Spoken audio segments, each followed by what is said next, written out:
Hey, this is Stacia, and I'm back on my flashcard kick.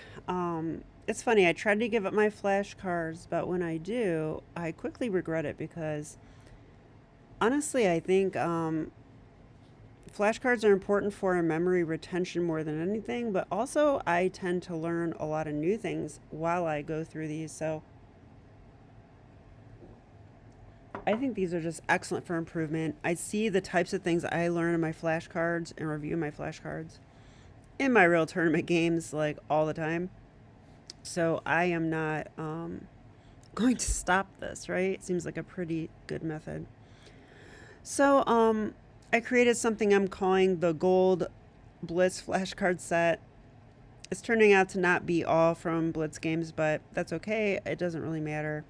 What does matter is that we're going to look at 10 positions where there's something interesting to learn and a little bit of calculation involved too. So let's go ahead, and what I'd like to do is do the first three with you guys today, and then the next three tomorrow, and then finish up the set of 10 the following day. So let's get started. Okay, so unfortunately, I have to hit preview, so don't look at the answer. Okay, this first one is actually quite difficult. What is the best move and why? This actually came from a Morra gambit. And I feel like this is a little complicated. So if you want to pause your video and try to figure it out, go ahead and do so now. Okay, so in the game, I wanted to take the knight. I really did want to take this. And I thought after queen takes, I have to be careful because I'm inviting the queen into my position and there's a bishop there. So if the queen, let's say, comes to g5, which I kind of expected, then I've got to watch out for this knight. They could play like knight d4 and hit my queen and hit g2 at the same time. And I guess queen f1. I don't know, but well, then they win the bishop. So I was seeing some scary stuff here.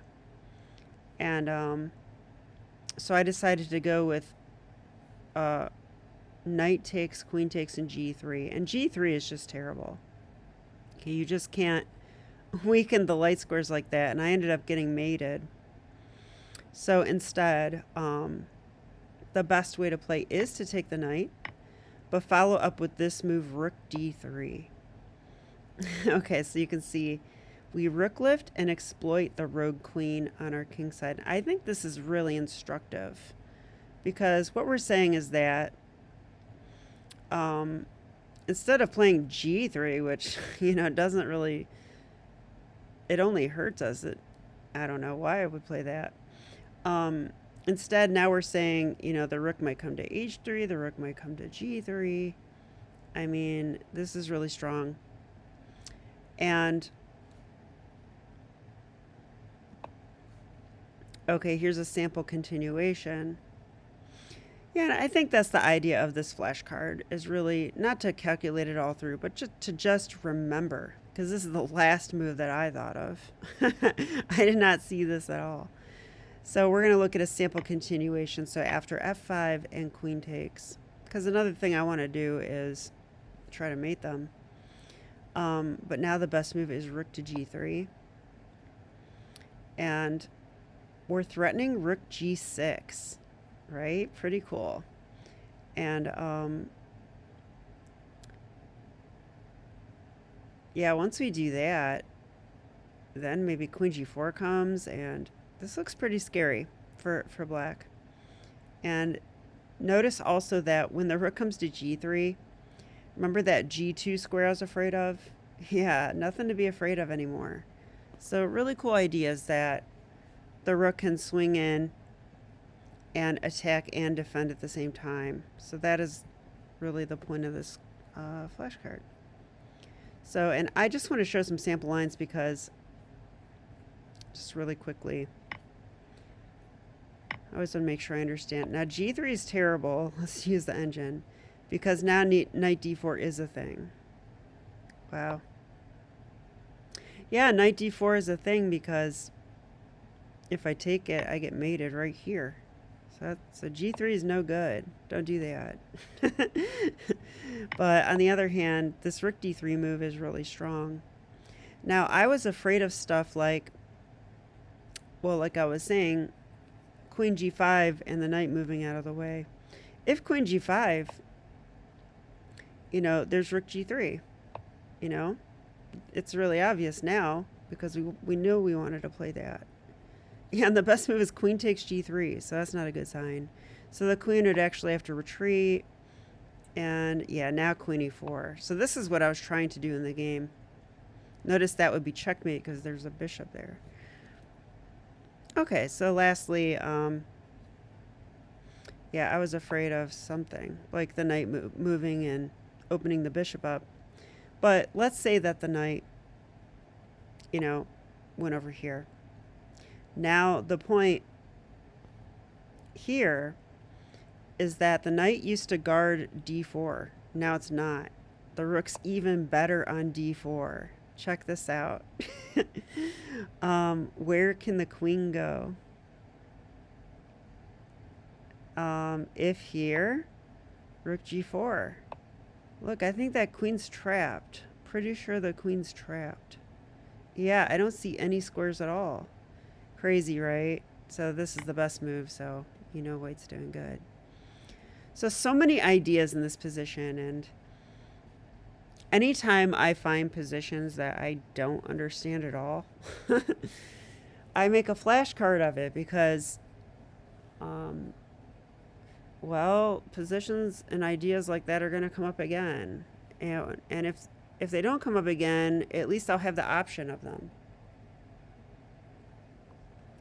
So, okay, anyway, that was number 1. Let's go to number 2. Okay, so what is the best move for black and why? Now, I'll preface this by saying that white just played the move queen e2.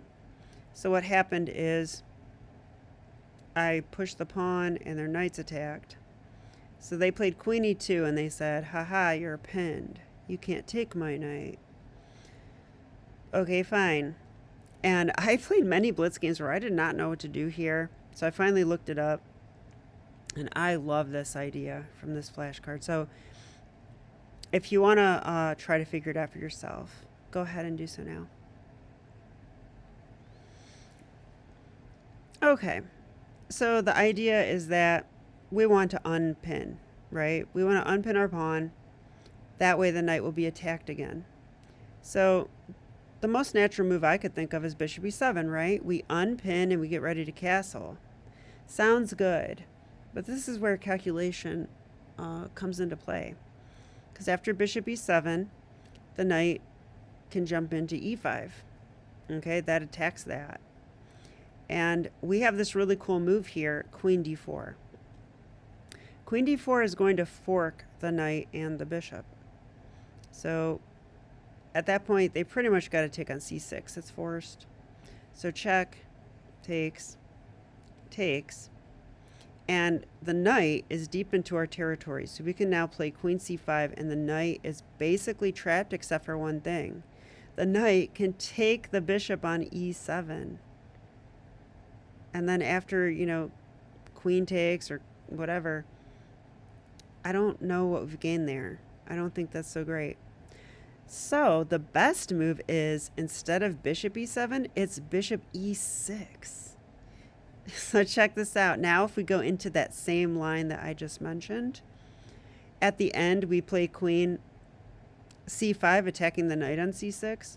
Guess what? There's no bishop on e7 to take, and the knight's truly trapped. The best move is knight takes a7, because at least then you get a pawn.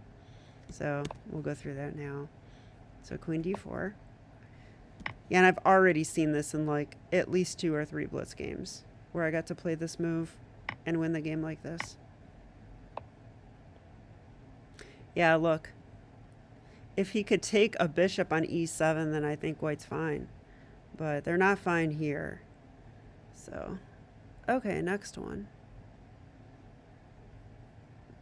Okay, preview.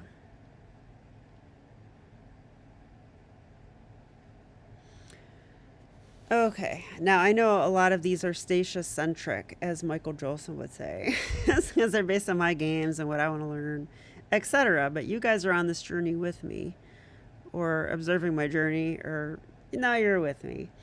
So let's dig into this position. So I've been very, oops, I've been very confused in this position, because it took me a long time to be like, okay, I've got to play knight c6. Now, now I tend to remember that I have to play knight c6, and then I go, wait a minute, they can take my pawn. And then when I move my knight, they trade queens, and I'm losing, which is correct. So I wanted to understand this better. So anyway, it's white's move, though. And you may have noticed that we do have some pressure on g2. So the best move is actually probably queen b8 check, which there's a perpetual. After bishop g8, they can just go queen e5 check, bishop there. I really have nothing better than to just block with the bishop like that. So that is a perpetual. But also d3 I think is a good move. Maybe d4, I'm not sure. But those moves are good. But the one I see the most is rook to g1, just trying to protect this pawn. So the question here, though, is that once white makes this suspect move, how on earth do we punish it? Well, it is knight c6. But okay, they're going to take our pawn. So what is the plan there, right? What is the plan? I mean, if I go knight d4, they'll trade queens. I think I'm losing there. You know, they can then even guard this somehow. I don't know how. I mean, maybe even that looks terrible, but maybe that is okay. Okay, so after knight c6, oops. After knight c6 and queen takes, there's a key move here, and that's the move rook to g5. Okay, we're going to bring our rook up. I've always had a blind spot for rook moves. So that's probably what these cards are highlighting at the moment. But these cards will fix that, right? So the thing about this is that we're making the queen uncomfortable, and we're saying, hey, we don't want you on this diagonal. This diagonal is no good because we don't want to trade queens. So get off that diagonal. And actually the best move is queen a4, trying to stay on it. But most people don't know to stay on it. I'll tell you that. They just don't know. And they're afraid of like queen e6 check, for example. So I'll just say that after knight c6, queen takes, rook g5, you know, they might be tempted to guard the e2 square, like be ready to block the I was going to say interpose if I check on e6. So what I'm saying is after queen c4, then we have some really nice options. Okay, we can go knight there. That's a tempo move, and then it's going to become obvious why I like this card, because the knight is so strong in these positions, like incredibly strong. And one of the reasons is that this pawn is actually pinned, right? Like the downside to rook g1, and this is why we punish this way. The downside to rook g1 is this pawn's actually pinned now, which means that my knight could come into f3 and fork stuff. And not only that, it's protected by the bishop. So the queen cannot defend that. So now you kind of see what's going to happen. Knight c6. Takes. Okay, let's attack that queen. Please get off that diagonal. We do not want to trade queens. Okay, so after this move, there is,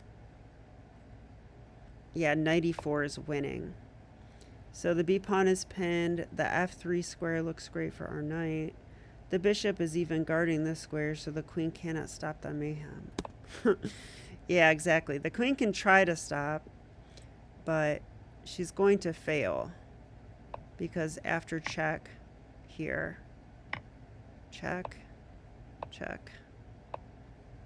Yeah, we're winning too much. This king's on d3, so black is winning. This is pinned. Yeah, so pretty good stuff. Now I have this 3B card, which is optional, but sometimes I make follow-up cards like this because I'm too thorough for my own good. This is why I use all my time in in tournament games. Okay, but anyway, let's see what to do if white plays the best move, queen a4, right? Like stay on the diagonal. That's the main idea. So if she does that, so after rook g5, she's going to go to a4. Yeah, this is a computer line, but I find it interesting. So that is why I included this. Plus, I like to know, like, how should I play if white plays the best moves. So the idea is we're really set on removing this queen from the diagonal, and white is really set on stopping us, sacrificing this pawn to open up the bishop, I think. And then this pawn comes in the way. But this time we don't have the knight guarding, so we can't take that. So here, yeah, we can't take that. But we could throw in this check. Yeah, now this is interesting.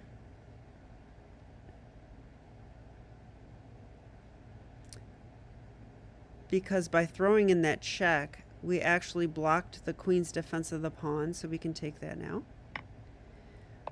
And now what an interesting move. I call this pin reversal, right? Like it's sort of pin reversal because I was pinning the knight to the king, but now after this move, now the queen's pinning the bishop to our rook. So it's like, yeah, I see you're pinning me. I'm going to break my pin, and it's going to create a pin on you. Computer finds stuff like this like nothing. Here, we can now take, though, because if we take the knight and they take our rook, we take the bishop with check. Notice the queen's guarding. So 2 pieces for a rook is pretty good. So we're going to do that. Okay, and then I don't remember this anymore. These positions are difficult. I can tell you one thing, though. I want to play bishop a6. That looks pretty good. But how? There's also, like, checks. I think I recall that knight e5 is the best move. It's probably stopping the checks. I think that's what that move is doing. So they go there. Now they're attacking the knight, threatening to take it with check. They're on the bishop. And I really want to play bishop a6. So this is when you find really good moves, is when you do a lot of things at once. I want to guard the knight, guard the bishop, and hit that. So this way, right? So queen d6 does everything. Yeah.